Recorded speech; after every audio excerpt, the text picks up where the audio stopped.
What if the surrogate voices of the Emperor's angels are created not in a dignified and highly personal ceremony, but in some bastardized charade whose very existence tacitly suggests that those battle brothers might need replacing en masse? Heresy of the highest order. So let's go commit some heresy.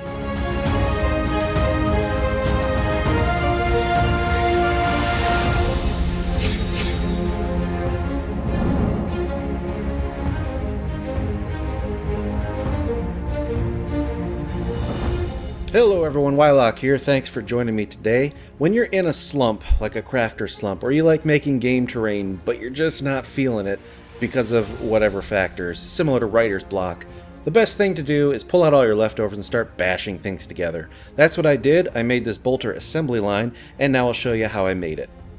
And remember that our sponsor is Heroes Horde for you 3D printers out there. Excellent selection, including all True Tiles lines. So this project began, like so many others, with my extra Warhammer 40k bits, just going through my bin and looking for bolters, since this is going to be a bolter factory. So there they are, just get them out and paint them individually. Also looking for all kinds of panels and large area surfaces that I can make boxes out of, make machines out of. So all this has been just stockpiled, and it was a good excuse to get rid of it. This thing was the body of a toy car from a Wendy's kids meal. The wheels pop right off, and it kind of aesthetically it fits right in. You know, it's got some rivets and some lines, so I'm just playing around with it, and somehow, some way, this is going to work. I'm going to use that. Here's 2 tank treads from a Rhino kit, so just some foam as a spacer, and I'm going to make a big conveyor belt out of this. Not exactly sure what for yet, but it's a conveyor belt. So there's that, and then I'm going to use some cereal box cardstock in a minute here. And yeah, there we go. Check the spacing. And then cereal box, just rip a strip out of it. This is good stuff. I mean, everyone has access to it. And if you just need good, thick cardstock, it's a good material to use. Takes paint really well, but I glue it with the shiny product side down, as you can see here. That's important. The paper side takes paint and glue better. And then this is super glue accelerant. Rather than spray it, I like to sort of use the nozzle as a dropper or whatever, like you saw me doing. And then super glue. I love super glue. And yet still not as much as I love graphics medium chipboard. This is the stuff you find at the back of a legal pad, that grayish brownish really thick cardboard paper stuff. You can buy it in bulk like I do. There's links in the video description below. And here's a plasma bit. I thought it'd be cool if this main furnace was plasma powered somehow, so I stuck that on there with hot glue along with a lot of other bits. Here's some tank pieces, which inevitably will look good for a conveyor belt. This is an assembly line, so I'm going to have conveyor belts. I just pulled those out and set them aside. Actually made it out of more cereal box, there you see. And from there, I got all these bits, and I'm just making machines. Things that I know are going to be stops along the way on the assembly line. At this point, I wasn't really sure what they would do, but I figured I would assemble them. So here it is. Yes, showcasing. Here's me assembling the conveyor belt, riveting stuff. And then after that is more assembly. Just take a break here, I guess. I used to do narration first. Okay, here's all the components done, and I'm still not sure how they're going to be arranged. Here's a rectangular slab of hardboard. It's actually wainscoting from a home improvement project a few years ago. Just been in the garage. Anyway, I'm laying out the components, trying to figure out how the assembly line's going to go, and then realized I want some elevation to at least one of these components, like the furnace, and I found these bits here that kind of give a rotatable, modular, thing. Like if the Mechanicus wanted to trade out this furnace for another, the whole thing should be modular. And then here's something with some gears glued on, because you can always glue on gears and call it steampunk. Anyway, a conveyor belt. Little slabs of cereal box to give the paneling sort of effect, just attached with some white glue. Again, shiny side down. Then I was still not sure how I was going to arrange this. This is not how I usually work. Normally I plan everything and then build it. Or build it once and then build it a second time for the video. I did this sort of in real time. But since I don't know, I'm going to take them outside, get them primed up, and let them be out of sight, out of mind for a little while. Move on with the base. So the base gets a simple black base coat. Easy. Then from there, I'm going to put on some grating. Now I want to share a video I saw recently by Tyrannosaur. Tyrannosaur is yet another one of those small YouTube crafting channels that doesn't have the exposure that it deserves just yet. But as I was watching through the backlog, I came across a video talking about drywall tape. Now, this wasn't a new idea. This has been used apparently a lot. It just happens to be this is the video where I learned about it. So he recommends using this drywall tape, and he shows how you can stick it to many things. It's self-adhesive, and he uses this this roll of tape, this little roll of drywall tape. Yeah, it's adorable. Boom, son! This is a 3-foot long roll of the stuff. It's used for patching like entire walls, and it's the exact same thing. It's sticky. It's just, instead of being 2 inches wide, it's 3 feet wide. Lifetime supply. So following those tips, I laid out a slab here, overbrushed it with a gunmetal, and then it still has its adhesiveness if you don't stick it down too much. So I attached it to the slab, and voila, pretty good looking industrial grading flooring. Nice. Be sure and subscribe to Tyrannosaur. Good stuff. I hate painting yellow, so I always airbrush it. This is a goldenish yellow, and then I followed it up with a normal yellow. By the way, obviously I clad the sides in some more cereal box just for neatness. Got some Tamiya masking tape. Gonna do hazard stripes.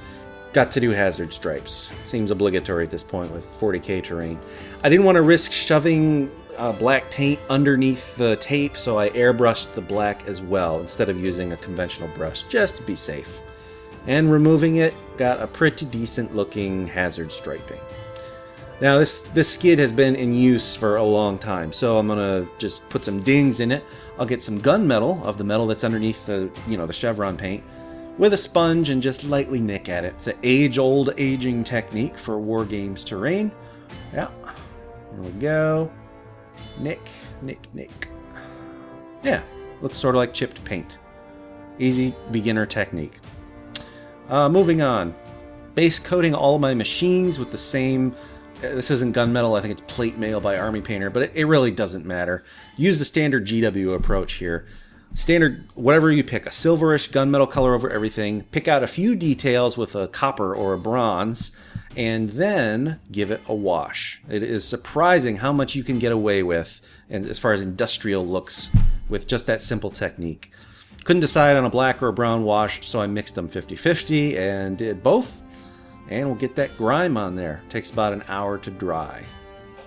Yeah, nice. Oh, and that panel there, I'm thinking that's where the user will go up and program what kind of bolter they want. Pistol, rifle, etc. This thing I decided would be where it gets emblazoned with its gold aquila. I forget how it's pronounced. I also thought it'd be cool to have a painting station. So this little doohickey here looks sort of like a sprayer. I put this together, just kit bashed it and spaced it so it would fit around a conveyor belt. And it's going to be right there at about the middle. I thought it would be cool to show the bolters being painted. So the one on the left has had its casing painted black. The one in the middle will be under the machine. You can see it's half painted. And then the other two are coming directly out of the furnace, just raw metal, having just been forged. And you can see at the top of the frame there, I didn't paint the undersides of the bolters.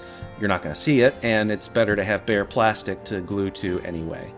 Not that it's really an issue. I don't think durability is going to be a problem for this. So that's how the conveyor belts are going to work out, at least getting through the painting station. Yeah. And the paints, the reservoir, I actually used the black paint that I used to paint the bolters. It's Army Painter Matte Black. It's my favorite black. So I just put some drops in there and then took this all, because it has a very, very fine tip, and just did a little bit of spatter. Inevitably, as you're refilling the reservoir, it's going to spatter a little bit, right? I'm trying to get a little bit more story and narrative behind my terrain. I have found that that's the trend lately, and I've tried it, and I find it honestly more fulfilling, so I've learned a lot in that regard. Surebonder. Oh, let's talk Surebonder. You searching for a hot glue gun to meet all of your hobby needs? Well, Surebonder is a product and a half. Yes, they paid me to say that, but of all the brands I've tried and the 10 hot glue guns I've owned, this is the last one I ever will, or rather this series. Surebonder makes the best hot glue guns that I have used. Links in the video description below. Easy way to support the channel if you want to. No impact to your purchasing experience, just a small commission to me. So anyway, Surebonder, got some silver and gold sticks here, and I loaded them in, and I'm going to make the silver one for the furnace. This is what's forging the body of the guns. And when this cools, it remains very shiny, very slick, and it maintains those swirls that you see in there. It's really cool. Same thing for the gold. This is where the auramite, or the gold, or however strict you want to adhere to the lore, whatever this material is, this is what gets stamped onto the casing. This is the gold emblem. And here's the output conveyor belt. The last thing to do is the purity seal. So, again, back to the bits bin, and I found this sort of radio-looking thing that I could modify. I attached some more bits to it and some sprues as a body to hold it up. And I call this the Purity Seal-O-Matic. Here it is, just dry fitting, making sure it's gonna fit, and blah, blah, blah, blah, blah. Still showing it. Let's get a drink. Here it is primed up and base coated, and now I am awkwardly shading it because I have to hold it way up in front of the camera. Normally I'm a lot more careful than this, but anyway, this is shaded just like all the other machinery. And I kind of imagine that loop, that's what's gonna hold the Purity Seal paper, which I'm making here. So this is just a thin strip of normal printer paper, hit it with some beige tannish paint, craft paint, really easy. Yeah, and then next I'm going to do the script on it using my fancy $20 Winsor Newton Series 7 Ultrafine brush. Bought it 4 years ago. This is the first time I've used it. Anyways, I finished dotting on some micro script, and then it's time to wrap it around the spool on the Purity Seal-O-Matic. So just a little dab of super glue to start it, wrap it around, and then it goes through that loop. And I imagine that loop sort of does a twisty thing to cut it off at the same time that nozzle pokes down with the red wax. So that's how the machine works. Like it pokes down, puts the wax just as the paper's there, the thing twists, and the paper's ripped away, and then the gun moves on. It's got its purity seal. When I first came up with that, I lost 2 nights of sleep due to excitement. Once again, I'm lucky I found a woman early in life. Ooh, camera's out of focus here, but the reservoir is filled up with the same red I use on my purity seals. Just a few drops in there, and then splaying it out because when it refills, it gets spattered a little bit. So there it is, the Purity Seal-O-Matic, the final step in the assembly line.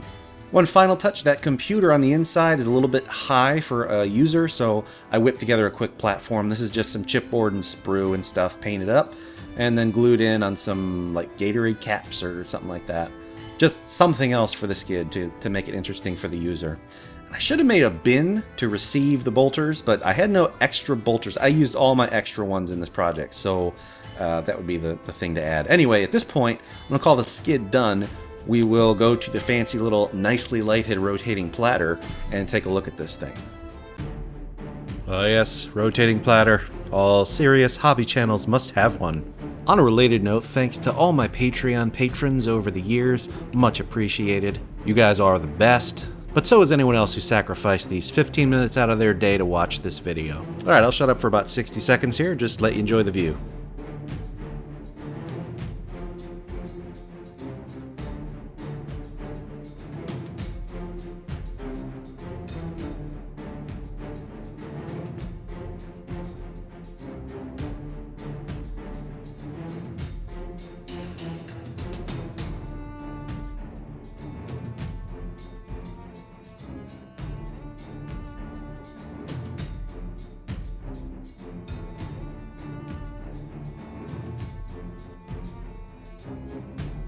Well, I hope you enjoyed watching as much as I enjoyed having you. Be sure to find us on Facebook, the Tabletop Crafters Guild, over 30,000 members strong and growing. And until I see you next time, I'm Wylock. Make things and play games.